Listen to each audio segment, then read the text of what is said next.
Welcome, welcome, welcome, everyone, to another episode of Finding Freedom Through Confidence.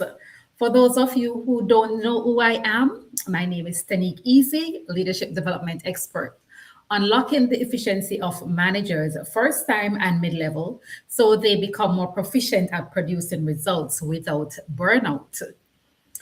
Let us know in the comments where you are watching from. And if you are live, I want you to type hashtag live in the chat. Or if you are going to be watching the replay, if you're catching the replay, type hashtag replay in the chat as well. And leave your takeaways as we go through this session today. Leave your takeaways as I come back and I respond to those comments. And so our thought for 2026 is MVP confidence is currency.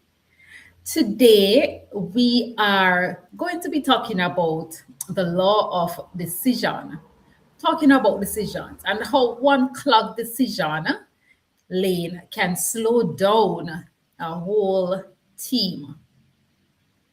And so let me say this plainly. I want to say this very plainly for us today that managers are escalating decisions that should be handled, that they should be handling, not because they are lazy, but because most times they are trained to wait. And here's the trap. The trap is that the moment you receive your move, rather, permission systems without building decision confidence in your managers, you don't create a ownership culture. What happens is we create anxiety. And so here's my promise to you for this session today is that by the end of this session, by the end of this live, you'll walk away with how to train decision making so that managers become more efficient and start producing results without burnout. So here's a quick credibility point that I want to share with you. In a McKinsey report, it points out that executives spend 40% of their time making decisions, and that they believe that this time is actually spent poorly. They believe that it is actually used poorly. So if your decision making actually feels messy at this point, then more than likely the performance is going to feel that way too. So here's how we can tie in the MVP framework into this is that it's the mindset to decide, it's the vision to prioritize, and it's the performance to follow through. And so I want you to type me in the chat if you have ever felt like decisions are, piling up on your desk. You have this escalation, chaos happening within the space and context of your organization or the space and context of your department as a director. And the decision keeps it's chaos. Decisions keep piling up on your desk.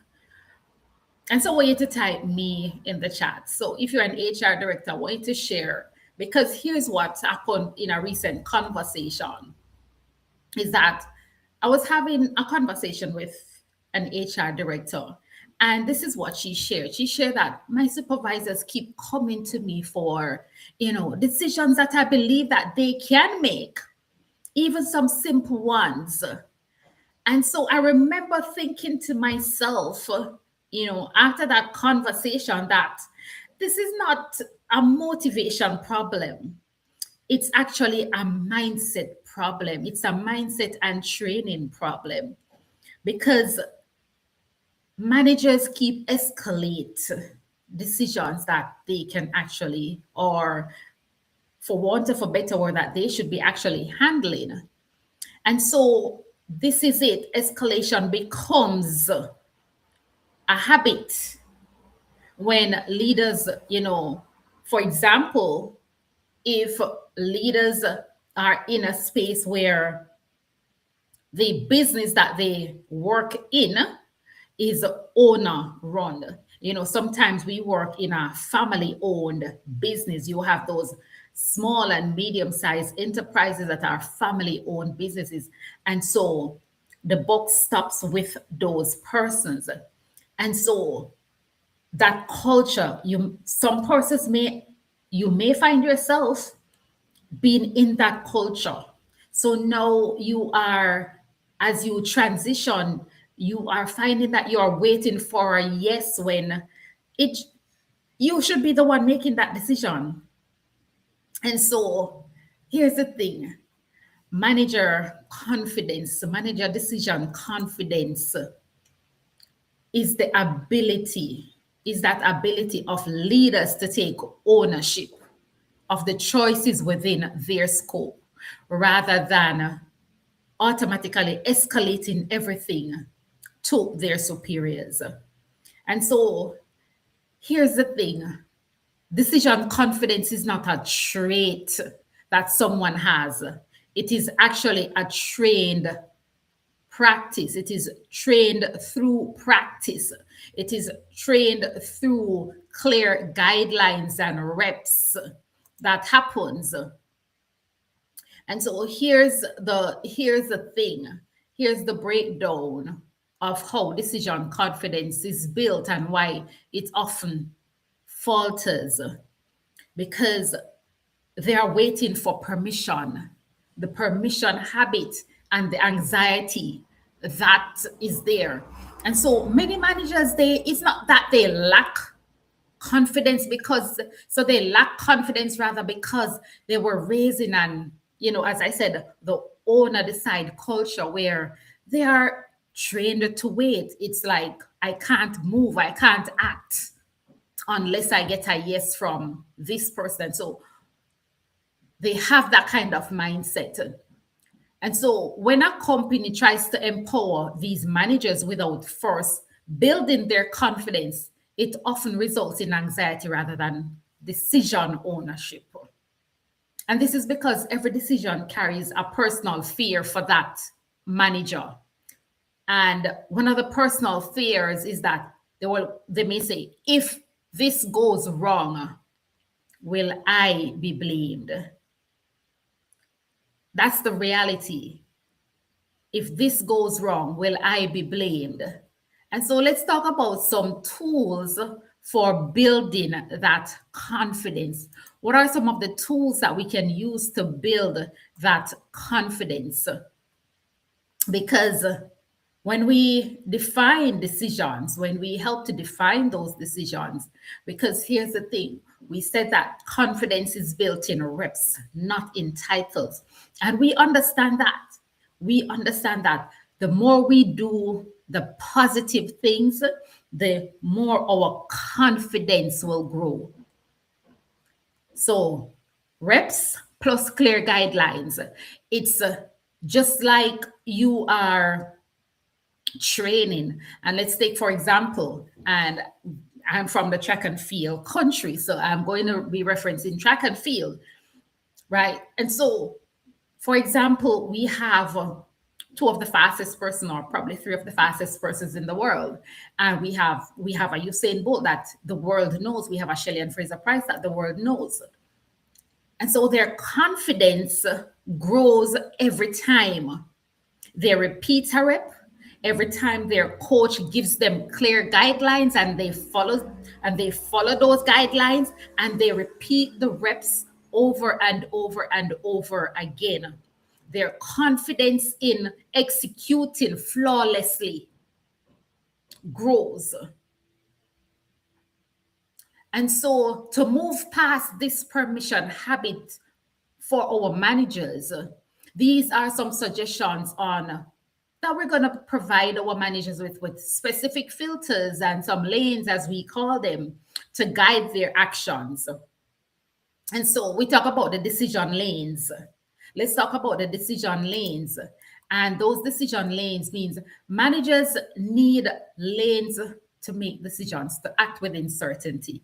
So let's talk about what that looks like. So the green lane, is you have that autonomy to decide and execute without escalating. So it's like green, yellow, red, just like the stoplight. And so in the green lane, you own it. You own the decision. You own the execution. There's no need for waiting for approval. And so you execute. In the yellow lane, this is where managers decide and then informs the leader for your information. FYI, this is what we're going to be doing. This is what I do. And so for the manager decides and then they inform their leaders. This is an FYI approach where the manager takes the lead but keeps their superior in the loop. That's what happens. And then in the red lane, the manager must escalate the issue. This is where you're going to stop and then you're going to ask some pertinent questions. This is where you're going to look at, okay, is this a true risk or will this cause legal issues? Is there a safety concern here? Will this impact the brand? Will this be a reputational risk for the company? How does this impact cross-functional team, cross-functional departments? How does this impact them? Is this within my scope of authority? Is this within the budget? For example, if you're making budgetary decision, is this within my spending guidelines and limits? And if those fall in the red lane, then you stop and you escalate the issue. And these are the high stakes situation that requires a senior leadership involvement. And so in practice, that's what we do to build the confidence. And why are these lanes necessary? Why are they necessary within your organization? Well, by setting these lanes, you provide clarity that reduces stress, and it allows the managers to get the reps they need to build genuine decision confidence. And so it allows the managers to shift from a culture of waiting for permission to become informed ownership. They take ownership of the decision. And so as we are here in this space right now, I want to ask you, I want you to drop in the chat for those of you who are with us live. And as I said, if you're watching the replay, let us know the takeaways and answer these questions too as we go along in this session. Which one of these show up most in your context of work, where you work? So I want you to type in the chat. Is it waiting? Is it waiting? Is it escalating? Is it avoiding? Right? Is it that? So which behavior shows up most? Waiting. So I want you to type in the chat 1, waiting, or 2, escalating, or 3, avoiding. Because here's the thing. If you always drive with someone holding the steering wheel, then you won't learn how to actually steer. You won't actually learn how to drive properly, because you are sitting there and someone else is always holding the steering wheel for you, steering you in the direction. Because this is a data point that was brought up by also the McKinsey report, that 61% of executives says at least half of the time they spend making decisions is ineffective. Because the decisions that are the things that are coming up to them could actually be handled by the managers, by the first line or the mid level managers. But because decision flow sometimes is unclear, it becomes expensive in time and in focus for those executives, because they are the time that they have spent making these decisions that could have been handled elsewhere, it is costing them, it becomes expensive for them. They could be doing customer relationship, building customer relationship to carry in more for the bottom line. And so again, confidence is built in reps, not in titles. And so again, the filter, you have the filter green. So your green lane, can I handle this? This is the filter that you use. Can I handle this? If you can handle it, then it's a go. Yellow lane, do I need to inform? And if the answer is yes, then you CC the senior leader on that decision. This is for your information. Or will this cause a risk? Is this a reputational risk? Is this a legal risk? And you stop. If it is that, then you escalate to senior management. So we have talked about that. We have talked about the law of decision right there, the when to use the red lane, when to use the yellow lane, and when to use the green lane. How do we use those, and why these lanes are necessary within your organization?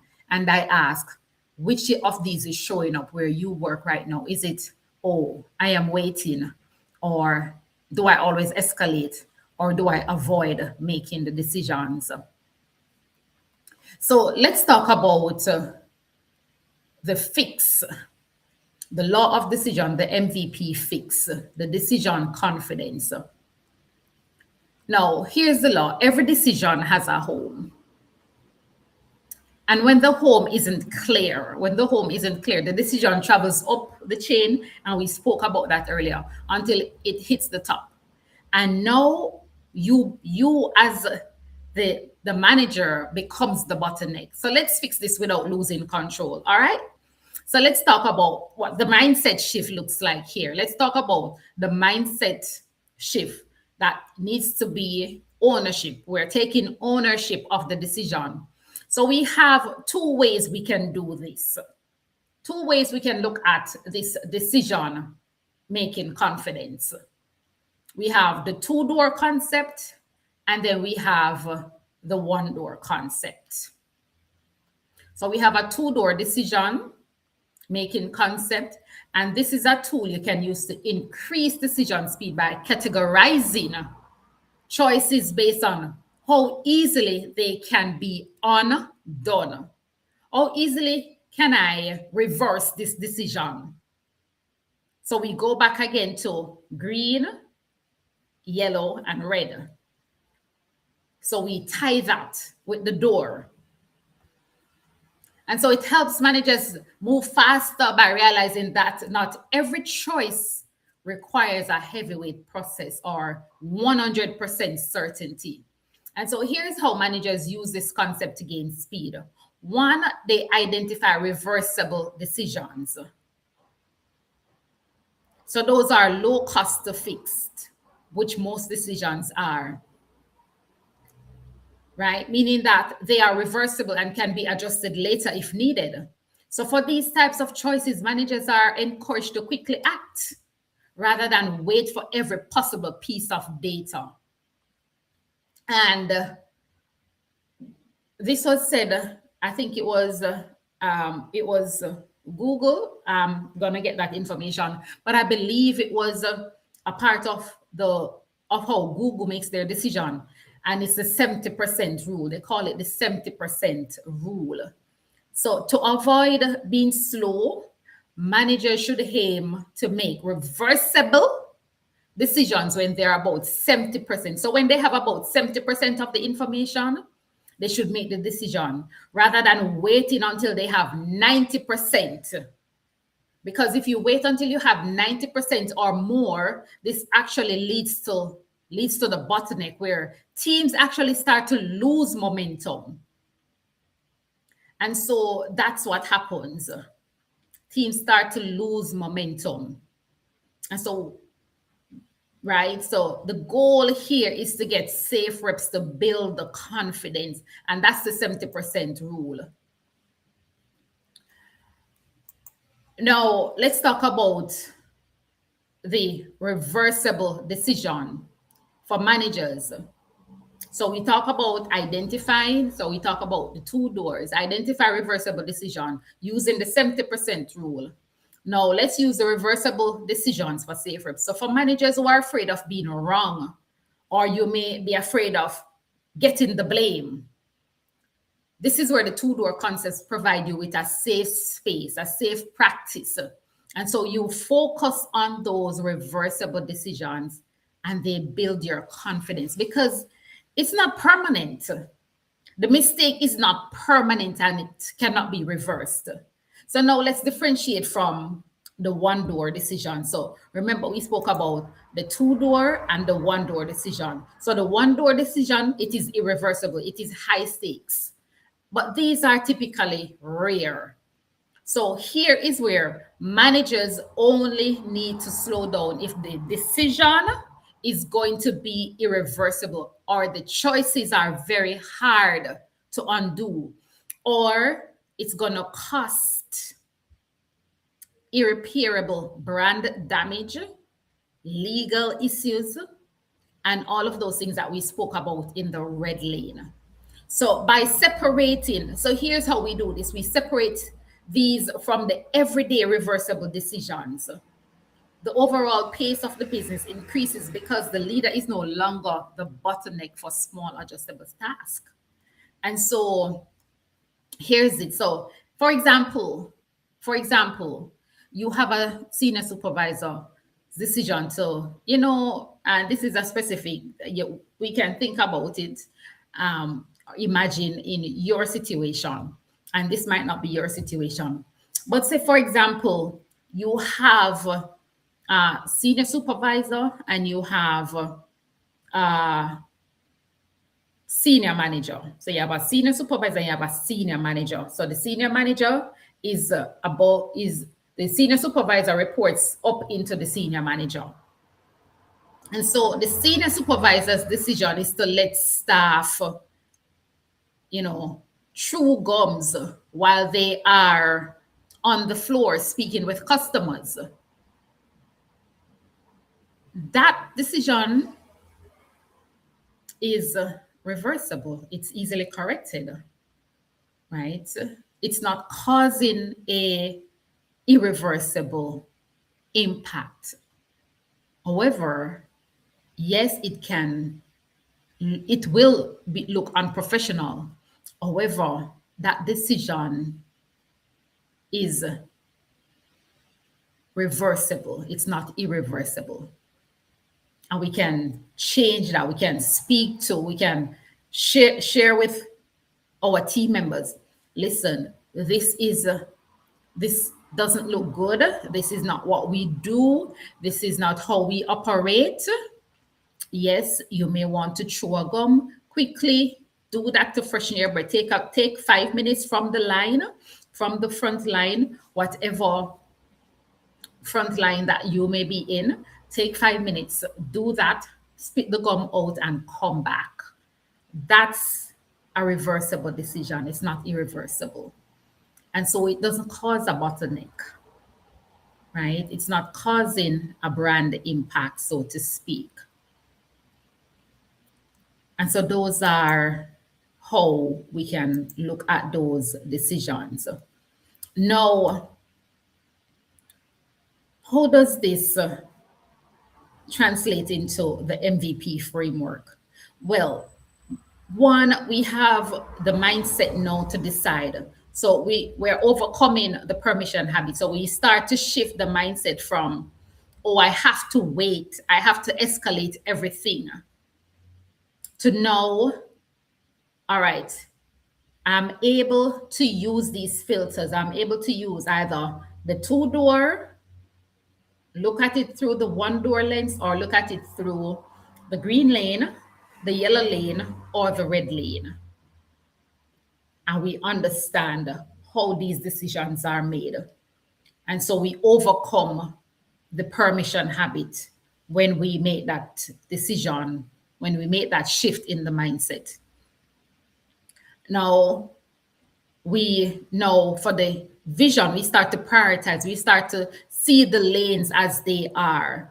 Okay, am I making an irreversible decision? Am I making a reversible decision? So what lens am I looking at this through? What is the lens that am I looking at this through? And then performance is the follow through. How do I execute this decision? Am I executing it in a way that is consistent to standards? Am I executing it a way that I'm able to bring the team together? Am I executing in a way that I am not now the bottleneck of this decision? I'm not causing the bottleneck. I am here, but I'm following through on the decision so that the team can start producing more consistent results. We can become more proficient at what we do in providing better quality customer service.